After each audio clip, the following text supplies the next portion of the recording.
अस्सलाम वालेकुम। हाय दोस्तों, कैसे हैं आप लोग। तो आज मैं यूएई से और सऊदी अरब से बहुत ही ख़ास बातें बताने वाला हूं, जिसका ख्याल रखना सभी ऐसे लोगों के लिए ज़रूरी है जो कि इन देशों में रहते हैं काम करने के लिए। गैर मुल्की जितने भी रहते हैं उनको इन सब चीज़ों का ख्याल रखना ज़रूरी है। बात शुरू करने से पहले एक रिक्वेस्ट है, चैनल को सब्सक्राइब कर दें और अगर वीडियो अच्छी लगे तो लाइक और शेयर ज़रूर करें। सबसे पहले बात यहाँ पे मैं यूएई से करने वाला हूँ, जो कि बहुत ही अहम खबर है वीपीएन के हवाले से। यानी कि जैसा कि आप लोगों को पता होना चाहिए कि वीपीएन यूज़ करना, हालांकि सऊदी अरब में गैर कानूनी है, सऊदी अरब में किसी टाइप का भी वीपीएन यूज़ करना मना है। लेकिन यूएई में आप जो है तो वीपीएन यूज़ कर सकते हैं।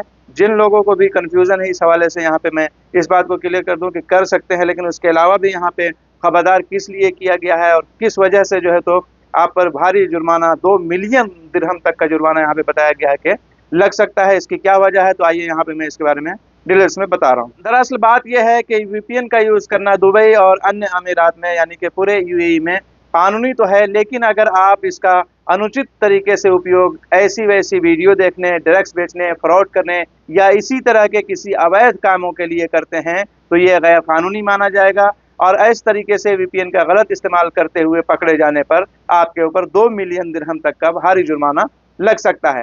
याद रहे कि यह बात यूएई के हवाले से हो रही है। जैसा कि मैंने वीडियो के शुरू में कहा कि सऊदी अरब में तो ऑलरेडी किसी भी टाइप का वीपीएन यूज़ करना मना है, लेकिन यूएई के अंदर वीपीएन यूज़ जैसे व्हाट्सएप, स्काइप, डिस्कॉर्ड, आईमो और इसी तरीके के एप्लीकेशन के जरिए अपने देशों में ऑडियो और वीडियो कॉल करने के लिए लोग करते हैं, जो कि कर सकते हैं, कोई हर्ज नहीं है। लेकिन जैसा कि मैंने कहा, आप बैनेट साइट्स पर पहुंचने के लिए या आईपी एड्रेस बदल कर या धोखाधड़ी जैसे साइबर अपराध तरीके स्थापित करके यूएई के कानून को तोड़ने के लिए वीपीएन का इस्तेमाल नहीं कर सकते हैं। ऐसा करने पर 2 मिलियन रियाल दिरहम तक का जुर्माना लग सकता है। दूरसंचार और डिजिटल सरकारी नियामक प्राधिकरण टीडीआरए के पास निषिद्ध सामग्री श्रेणियों पर स्पष्ट दिशा निर्देश हैं, जिन्हें वीपीएन के माध्यम से, वीपीएन के जरिए से एक्सेस नहीं किया जा सकता है।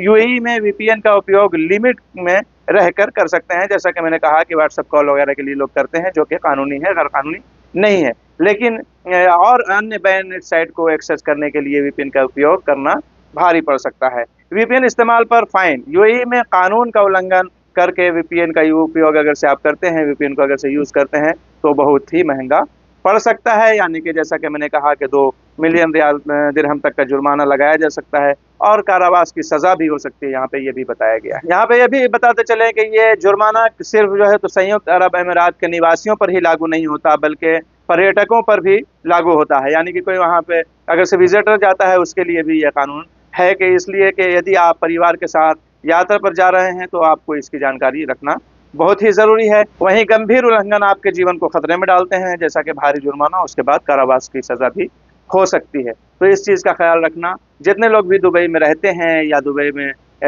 यानी कि विज़िट करते हैं, विज़िट करने जाते हैं, किसी तरीके से भी दुबई में अगर से आप किसी भी कंट्री से जा रहे हैं तो ये सब बातों का ख्याल रखना ज़रूरी है। आइए दुबई से ही एक दूसरी खबर लेते हैं। क्या लोगों की, गैर मुल्कियों की नौकरी खतरे में है। यहाँ पे आप देख सकते हैं कि यूएई में 1888 कंपनियों पर भारी जुर्माना लगाया गया है। क्या कामगारों की नौकरी खतरे में है। यूएई में 1818 प्राइवेट फर्म्स ने कानूनों का उल्लंघन किया, जिसके चलते उन पर भारी जुर्माना लगाया गया है। यूएई ने मानव संसाधन और अमीरात मंत्रालय ने बताया है कि देश के 1818 निजी प्रतिष्ठानों में ने 2022 के मध्य से 17 सितंबर 2024 तक नागरिकों को अवैध रूप से गलत तरीके से रोजगार देकर अमीरात कानून का उल्लंघन किया है। यहाँ पे आपको आप बताते चलें कि इन कंपनियों ने 2784 नागरिकों को गलत तरीके से अवैध रूप से काम पर रखा और फेक दस्तावेज बनाकर उन्हें यूएई का स्थानीय नागरिक बताया और इमिग्रेशन लॉ के लक्ष्य को पूरा करने का प्रयास किया, और इस तरह कानूनों का उल्लंघन हुआ।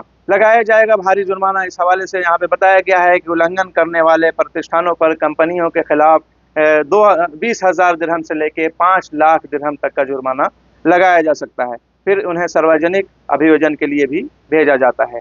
अमीरात कानून का उल्लंघन करने वाले व्यक्तियों के नफीस लाभ बंद हो जाएंगे, साथ ही अन्य पिछले वित्तीय लाभ भी बंद कर दिए जाएंगे। प्राधिकरण ने जनता से इस नंबर पर कॉल सेंटर से या मंत्रालय के स्मार्ट एप्लीकेशन और वेबसाइट के माध्यम से संपर्क करके रिपोर्ट करने का आह्वान किया है। क्या है नियम, ये पूरा नियम जाने कि अमीरातीकरण नियम के अनुसार देश में निजी कंपनियों को 2026 तक कम से कम 10% तक पहुंचने के लिए अपने अमीरात कार्यबल का प्रतिशत हर साल 2% बढ़ाने की जरूरत है, आवश्यकता है। इसके लिए कंपनियों को देश के स्थानीय नागरिकों को जॉब देना होगा। ऐसे कामगारों की नौकरी खतरे में पड़ सकती है। इस तरीके से अगर से इतनी कंपनियों पर यानी कि बैन लगेगा, इतनी कंपनियों पर भारी जुर्माना लगा है और यहाँ पे अमेरिकेशन की बात कही गई है, जैसा कि इस हवाले से ही कंपनियों ने उल्लंघन किया है लॉ का, तो इन पर जुर्माना लगाया गया है, तो कुछ लोगों की नौकरी भी खतरे में पड़ सकती है। आइए अब बात करते हैं सऊदी अरब से। तो अवामी मुकामात पर गैर अखलाकी रवैये पर 5000 रियाल जुर्माना लगाया जा सकता है। इदारा प्रोसिक्यूशन का कहना है कि अवामी मुकामात पर पब्लिक प्लेसेस पर गैर अखलाकी रवैया रखना कानूनी तौर पर जुर्म है, तस्वर किया जाता है, जिस पर 5000 रियाल तक जुर्माना मुकर्रर है। सबक न्यूज़ के मुताबिक अदारा प्रोसिक्यूशन ने जनरल की जानिब से जारी बयान में कहा है गया है कि अवामी मुकामात पर मौजूद किसी भी फर्द से लफ्जी या अमली बदअखलाकी करना काबिल सज़ा जुर्म है। प्रोसिक्यूशन का मजीद कहना था कि इंसानी हुकूक का तकाजा है कि कोई भी अपनी ज़बान या अमल से किसी को तकलीफ न पहुँचाए। ऐसा करने पर शिकायत होने की सूरत में कानून के मुताबिक 5000 रियाल जुर्माना आयद किया जा सकता है। एक से ज़्यादा बार ऐसा ही करने पर, एक ही शख्स अगर से ऐसा अमल 2 बार करता है तो उसके ऊपर जुर्माना डबल भी किया जा सकता है। डबल भी होगा इसलिए कि पहली बार में अगर से 5000 है तो दोबारा इस तरीके की गलती करने पर 10,000 रियाल तक जुर्माना हो सकता है। तो ऐसा ही पब्लिक प्लेसेस पर, कहीं भी अवामी मकामात पर किसी से भी बदज़बानी करना, किसी को गलत बोलना, गाली बकना या किसी से अमली तौर पर भी लिखा गया है मारपीट करना, ये जो है तो बिल्कुल जुर्म है और प्रोसिक्यूशन का कहना है कि इस पर इतना जुर्माना आयद किया जाएगा। तो चलिए, यही सब कुछ खबरें थी जो मैंने सोचा आप लोगों तक शेयर करता चलूँ। चलते हैं, मिलेंगे नेक्स्ट वीडियो में। अपना ख्याल रखें। खुदा हाफिज़।